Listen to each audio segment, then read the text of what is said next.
ውድ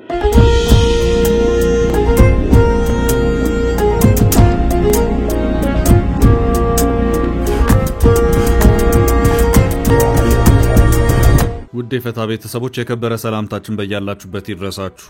ለተረቡ የረፋድ መረጃዎችን ነው ብለናል። እንደተለመደው መረጃውን በቅድሚያ በማስተዋወቅ እንጀምር። ጠቅላይ ሚኒስትር አብይ አህመድ በመንግስታቸው ውስጥ ሹምሽሮችንና የስልጣን ሽግሽጎችን ሊያደርጉ መሆኑን የሚያመለክት አንድ መረጃ ወጥቷል። የትኞቹን ባለስልጣናት ከየትኛው የኃላፊነት ቦታ ወደ የትኛው ቦታ ለማዛወር ወይም ለማሸጋሸግ ታስበዋል የሚለውን በተመለከተ ጥንቅራችን ሊያደርሳችሁ ያዘጋጀው መረጃ አለ። ህወሓት በትግራይ በስብሰባ ተጠምዷል። ከቀናት በፊት በመቀሌ ተጀምሮ በመግለጫ የተቋጨው ስብሰባ የትግራይን ብሔራዊ አንድነት ለማምጣት በሚል በአዲስ ንቅናቄ መልክ በክልሉ በርካታ ከተሞች መካሄዱን ቀጥሏል። ጥንቅራችንም ከዚሁ ትችቶች እየተሰሙበት ካለው የበዛ ስብሰባ ጋር በተያያዘ የሚያደርሳችሁ ዕለታዊ መረጃ አለ። በግድቡ ምረቃ ተገኝተው ለኢትዮጵያ ድጋፋቸውን ከገለጹ በኋላ ከግብጽ ጋር ውዝግብ ውስጥ የገቡት የሶማሊያው ፕሬዝዳንት ሐሰን ሼክ ከአነጋጋሪ ክስተት በኋላ በቀይ ባህር ጉዳይ ለኢትዮጵያ ድጋፋቸውን ገልጸዋል። የሶማሊያ ኤርትራና ግብጽን የሶስትዮሽ ጥምረት ጥያቄ ውስጥ በከተተው የፕሬዝዳንቱ አዲስ አቋም ኢትዮጵያ የባህር በር እንድታገኝ እንደግፋለን ሲሉ ከዚህ ቀደም የነበራቸውን የተቃውሞ አቋም የለወጠ መልእክት አስተላልፈዋል። መረጃውን ይዘነዋል። የአማራ ክልል ትምህርት ቢሮ የግዕዝ ቋንቋ ትምህርትን ከ3ኛ ክፍል ጀምሮ ልሰጥ ነው ማለቱን ከሰሞኑ የውዝግብ ምንጭ ሆኗል። ቋንቋው ከእምነት ጋር ተያይዞ በትምህርት ይሰጥ መባሉ ተቃውሞ ሲሰማበት ቋንቋ መሞቱን የሚገልጹም የተማሪን ጊዜ ማጥፋት ነው ብለዋል። ከወሎ ዩኒቨርሲቲ ለዚህ መልስ ተሰጥቷል። በትምህርት ክፍሉ ያለው አንድ መምህር ያቀረቡትን መከራከሪያ በጥንቅራችን አካተናል። ግብጽ በአባይ ግድብና ውሃ ጉዳይ ከአፍሪካ ሀገራት መገለል ውስጥ መግባቷ ተሰማ። ከግድቡ ምርቃት ወዲህ በተፋሰሱ ሀገራት ላይ ስታደርገው የሰነበተችው ዘመቻ የዝምታ መልስ አሰጥቷታል። ከላይኛው ተፋሰስ ሀገራት ግብጽን የሚተባበር ሀገር ስለመጥፋቱ ነው የተነገረው። በኦሮሚያና ሶማሌ ክልሎች ከወሰኑ ውዝግብ ጋር በተያያዘ የሚሰነዘሩ ጥቃቶች ቀጥለዋል። አዲስ በተሰነዘረ ጥቃት በርካታ ሰዎች መገደላቸው ተሰምቷል። መረጃው የጥንቅራችን አካል ነው። የቻርሊ ከርክ ገዳይ ፍርድ ቤት ቀርቧል። ከግድያው ጋር በተያያዘ አንድ አነጋጋሪ ጽሑፍ መልእክትም ይፋ ተደርጓል። አጠር ያለ መረጃ እናደርሳለን። እስከ ፍጻሜው አብራችሁን ቆዩ። የምንለቃቸው ዕለታዊ ትኩስ ዜናዎች እንዲደርሷችሁ ላይክ፣ ሼር፣ ሰብስክራይብ ማድረግ እንዳትረሱ።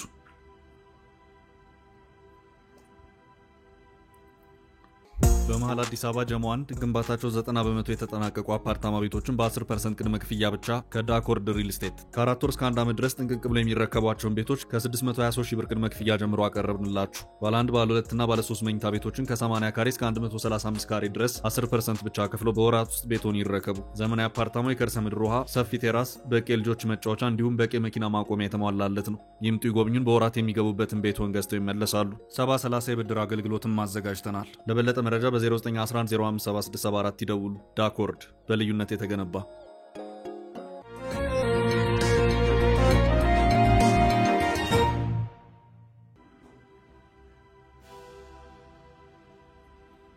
ይፋ የሚሆነው የጠቅላዩ ሹምሽር።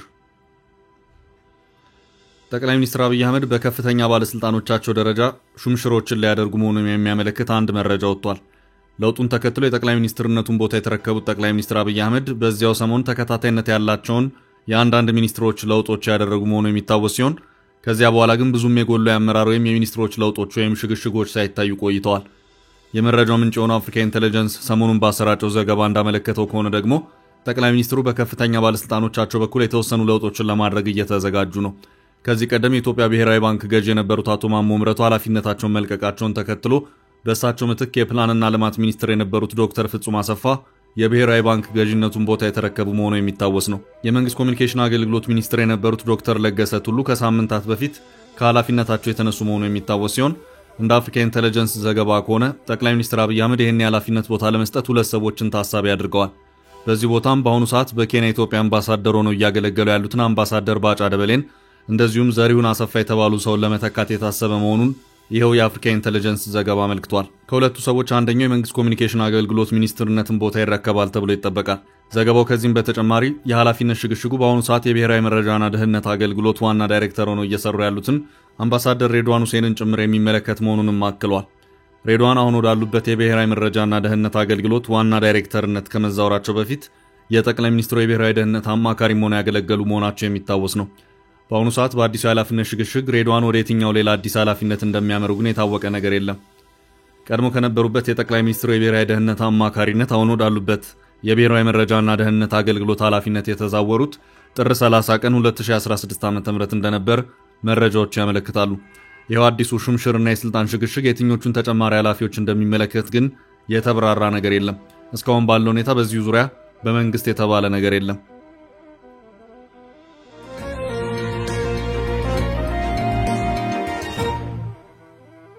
በቀጣይ ርዕሳችን ግብጽና ኤርትራ ያልጠበቁት ውሳኔ። በግድቡ ምረቃ ተገኝተው ለኢትዮጵያ ድጋፋቸውን ከገለጹ በኋላ ከግብጽ ጋር ውዝግብ ውስጥ የገቡት የሶማሊያው ፕሬዝዳንት ሐሰን ሼክ ከአነጋጋሪው ክስተት በኋላ በቀይ ባህር ጉዳይ ለኢትዮጵያ ድጋፋቸውን ገልጸዋል። የሶማሊያ ኤርትራና ግብጽን የሶስትዮሽ ጥምረት ጥያቄ ውስጥ በከተተው የፕሬዝዳንቱ አዲስ አቋም ኢትዮጵያ የባህር በር እንድታገኝ እንደግፋለን ሲሉ ከዚህ ቀደም የነበራቸውን የተቃውሞ አቋም የለወጠ መልእክት አስተላልፈዋል። ኢትዮጵያ ራሷን ነጻ ሀገር ብላ ካወጀችው ሶማሊላንድ ጋር በፈረመችው የባህር የመግባቢያ ስምምነት ከሶማሊያ ጋር ቁርሾ ውስጥ ገብታ እንደነበር አይዘነጋም። ቀጠናዊ ድጋፍን ለማግኘትም የሶማሊያው ፕሬዝዳንት ሐሰን ሼክ መሐመድም ዲፕሎማሲያዊ ጉብኝቶችን ወደ ኤርትራና ግብጽ አድርገውም ነበር። በዚህም በአስመራ የሶስትዮሽ ስምምነት እስከ መፈራረምም ደርሰው ነበር። ግብጽና ኤርትራ ደግሞ ከኢትዮጵያ ጋር ያላቸው ግንኙነት በተለያዩ ምክንያቶች የሻከረ ነው።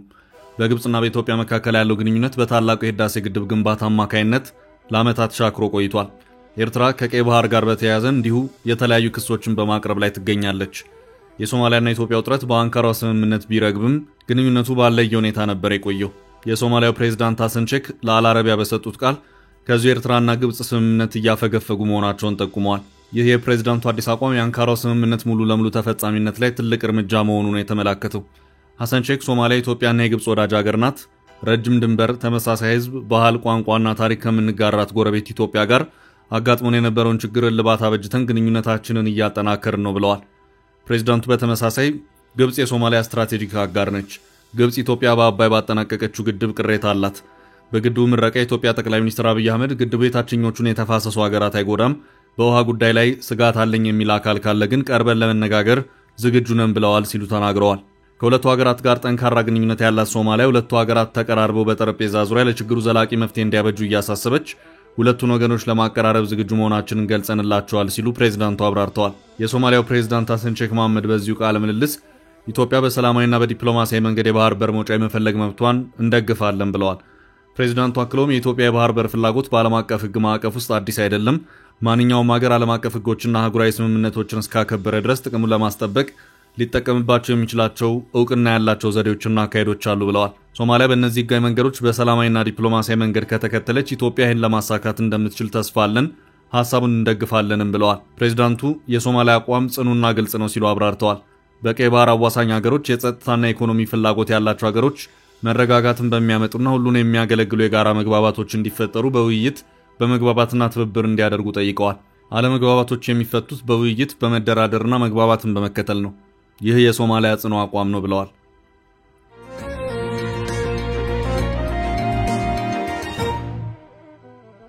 በቀጣይ ርዕሳችን አዲሱ የህወሓት ንቅናቄ። ህወሓት በትግራይ ክልላዊ አንድነትን ማጠናከር በሚል ህዝባዊ ውይይቶችን እያካሄደ ነው።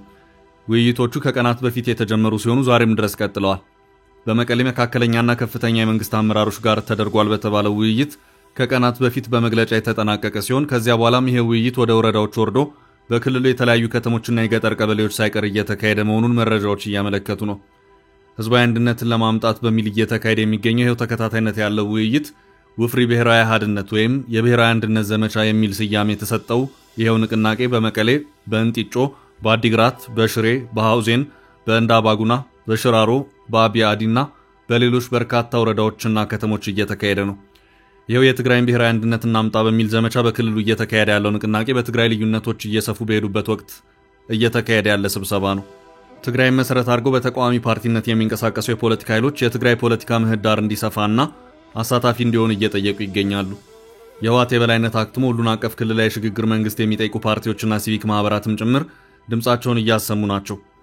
ህወሓት ደግሞ መንገዱ በዚህ ነው እያለ ይገኛል። በኢትዮጵያ ብሔራዊ ምርጫ ቦርድ በኩል የፓርቲ እውቅና የለም የተባለው ህወሓት በሌተናል ጀነራል ታደሰ ወረደ በሚመራ የትግራይ ጊዜያዊ አስተዳደር ውስጥ ግማሽ ድርሻ ያለው ሲሆን በትግራይም ለተፈጠረው የሰፋ የፖለቲካ ልዩነትም ዋነኛ ምክንያት ተደርጎ እየተወቀሰም ይገኛል። ህወሓት አሁን ባለው ሁኔታ የፓርቲን ስራ ከመንግስት ስራ ጋር እየደበላለቀ ነው፣ ለለውጥ ዝግጁ የሆነ ፓርቲ አይደለም፣ የትግራይ ነባራዊ ለውጥ ስሜት ታሳቢ ያደረገ ፓርቲም ሆኖ አልተገኘም የሚሉና ሌሎች በርካታ ጥያቄዎችና ቅሬታዎችም ጭምር እየተነሱበት ይገኛሉ። በክልሉ ከተፈጠረው የፖለቲካ መካረር ጋር በተያያዘም በራሱ በህወሓት ውስጥ በተፈጠረው መከፋፈል በአቶ ጌታቸው የሚመራው ክፍል በመውጣት ስምረት የተባለውን ፓርቲ ያቋቋመበት ሁኔታ ተፈጥሯል። ከዚህ ባለፈም ከዚሁ ከፓርቲው መከፈል ጋር በተያያዘ ነፍጥ አንስተው በረሃ የገቡ ኃይሎችም ታይተዋል።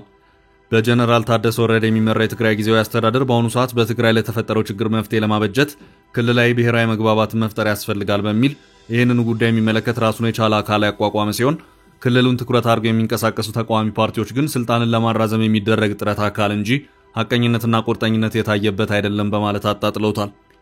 በዚህ ማል ደግሞ ህወሓት የትግራይን ብሔራዊ አንድነት ለማጠናከር በሚል በክልሉ በርካታ ከተሞች የሚያካሄደውን ስብሰባ እንደቀጠለ ይገኛል።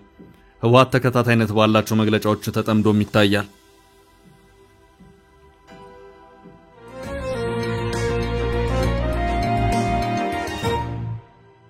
በቀጣይ ርዕስ የግዕዝ ቋንቋ አልሞተም፣ ከወሎ ዩኒቨርሲቲ የተሰጠ መልስ።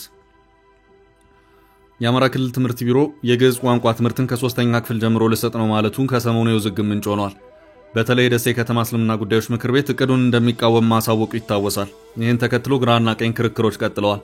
በአንድ በኩል ሃይማኖታዊ ጥያቄ የተነሳ ሲሆን ግዕዝ የሃይማኖታዊ ስርዓት ማስፈጸሚያ ቋንቋ ነው፣ ስለሆነም ከእምነት ውጭ ያሉ ቋንቋን እንዲማሩ ሊገደዱ አይገባም የሚል ሲሆን ምሁራዊ ክርክር ካነሱት መካከል በአዲስ አበባ ዩኒቨርሲቲ የቋንቋ ትምህርትና ስነ ጽሑፍ መምህርና ደራሲ በድሉ አቅጅራ ግዕዝ የሞተ ቋንቋ ነው፣ ይህን ቋንቋ እንደ አንድ የትምህርት አይነት ከ3ኛ ክፍል ጀምሮ መስጠቱ እርባና የለውም ሲሉ ለቢቢሲ መናገራቸው ይታወሳል። ምሁሩ አክሎም አንድ ቋንቋ የአፍ መፍቻ ተናጋሪ ከሌለውና ከ25000 በታች ተናጋሪ ካለው እንደሞተ እንደሚቆጠር፣ ቋንቋን የመማር ወሳኝ ዓላማ ለተግባቦትና ህይወትን ለመምራት እንደሆነ ግዕዝ ለተግባቦትም ሆነ ህይወትን ለመምራት አሁን ላይ ጥቅም የለውም ሲሉ ተከራክረዋል።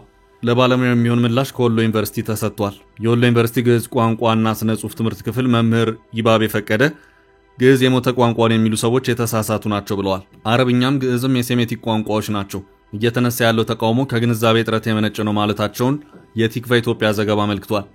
መምህር ይባቤ ፈቀደ ይህን ተቃውሞ የሚያራምዱ ሰዎች ጉዳዩ ሃይማኖት የማስፋፋት ጽንሰ ሐሳብ መስሎ ተሰምቷቸዋል ያሉ ሲሆን ፈጣሪ በቋንቋ አይወሰንም፣ ቋንቋ ሃይማኖት አይደለም መሳሪያ ነው ሲሉ መልሰዋል። የትምህርት ክፍል መምህሩ ቋንቋ መቼም ቢሆን ሃይማኖት ሆኖ አያውቅም፣ መረጃዎችን ማሳየት እችላለሁ፣ በግዕዝ የተጻፉ ብዙ የእስልምና እምነት ጽሑፎች አሉ፣ በአረቢክ የተጻፉ ብዙ የኦርቶዶክስ ጽሑፎች አሉ ሲሉ መከራከሪያ አቅርበዋል። ተቃውሞ ያነሱ ሰዎች ቆም ብለው ይዩት፣ ቋንቋ ቋንቋ ነው፣ አላህ ይሴባህ እግዚአብሔር ይሴባህ ብሎ ማመስገን ይቻላል ያሉት የግዕዝ መምህሩ ፍትሐ ነገሥት፣ ክብረ ነገሥት ከአረብኛ የተተረጎሙ ናቸው ሲሉም ሐሳባቸውን አጠናክረዋል።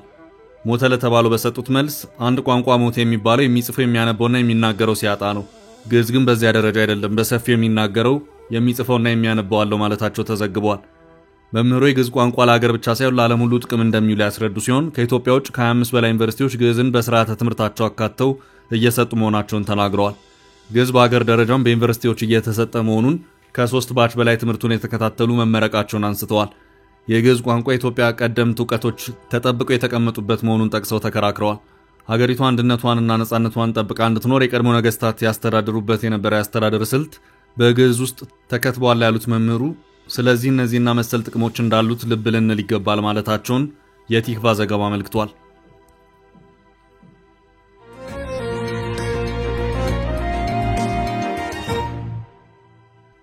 በቀጣይ ርዕሳችን የኡጋንዳ ዝምታ ያሳበቀው የግብጽ የዲፕሎማሲ መገለል። ግብጽ በአባይ ጉዳይ ከአፍሪካ ሀገራት መገለል ውስጥ መግባቷ ተሰማ። ከግድቡ ምርቃት ወዲህ በተፋሰሱ ሀገራት ላይ ስታደርገው የሰነበተችው ዘመቻ የዝምታ መልስ አሰጥቷታል። ከላይኛው ተፋሰስ ሀገራት ግብጽን የሚተባበር ሀገር ስለመጥፋቱ ነው የተነገረው።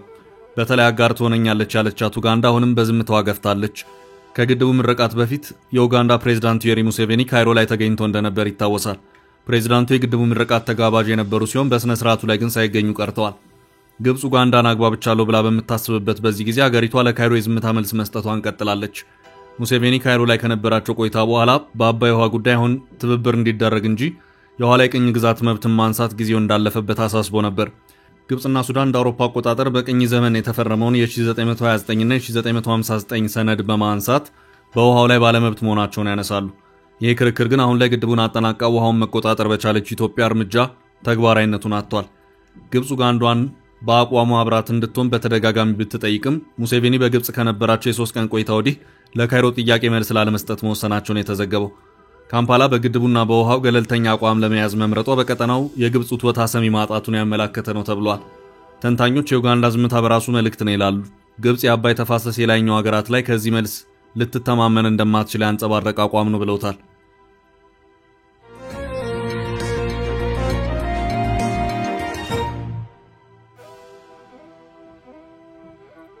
በቀጣይ ርዕሳችን የኦሮሚያው ከባድ ጥቃት። በኦሮሚያና ሶማሌ ክልሎች ከወሰኑ ውዝግብ ጋር በተያያዘ የሚነሱ ጥቃቶች ቀጥለዋል። አዲስ በተሰነዘረ ጥቃት በርካታ ሰዎች መገደላቸው ተሰምቷል።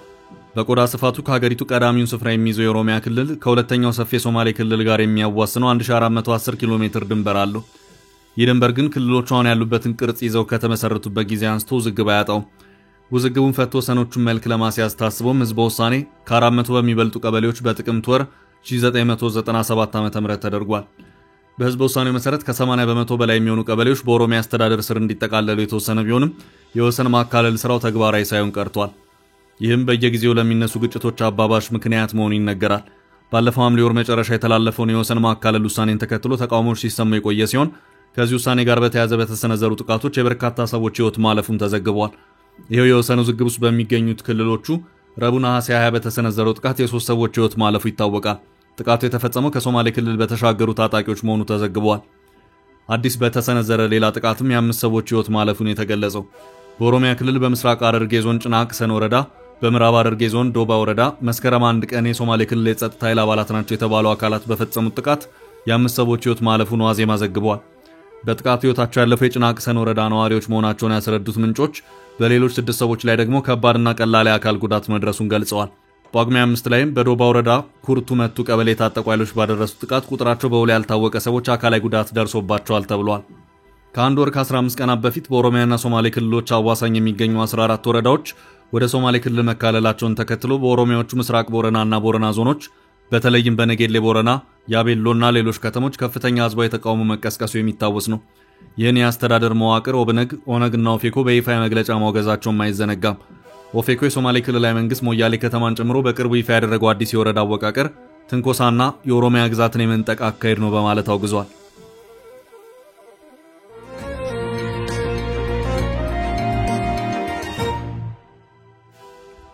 በመጨረሻ ርዕሳችን ገዳዩ ፍርድ ቤት ቀረበ።